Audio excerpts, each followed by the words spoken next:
Guys, Yes! kailangan ko ng concentration ito. Dito. Kasi ito na ang aking huling hit it for today. Okay. Alright. Ito ang challenge ninyo, guys. Okay? I believers, sabayan nyo kami. Tingnan nyo kung masosolve nyo ito sa bahay.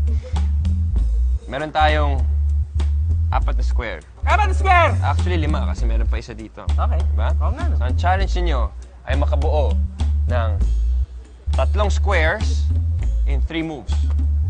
Una ka ron. Ako ba? Yes! Dito to, oh. Ang makakasolve ay may premyo sa akin. 3 moves. 2!